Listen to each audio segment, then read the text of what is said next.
Allucinazioni da sofismi senza senso, non segui il mito del piacere intenso, ma invidiamo la felicità degli animali, l'innocenza vita di paesaggi naturali.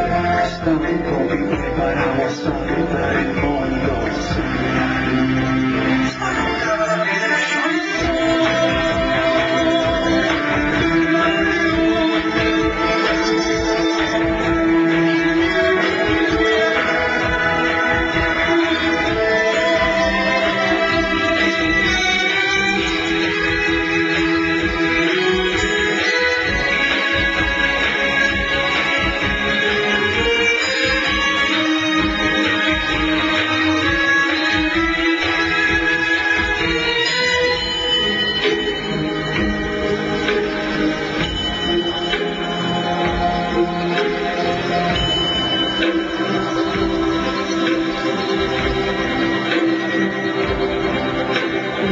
È rifiorita la vita, l'eternità è ritrovata, e nel profondo di una rosa sbocciata, e dentro il mare che si fonde con il sole, e nell'amore al di là di tutte le parole. Non c'è mai stato ieri, non ci sarà domani, nessun destino segnato sulle mie mani. Vivere, morire, amare, non capito niente.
Grazie.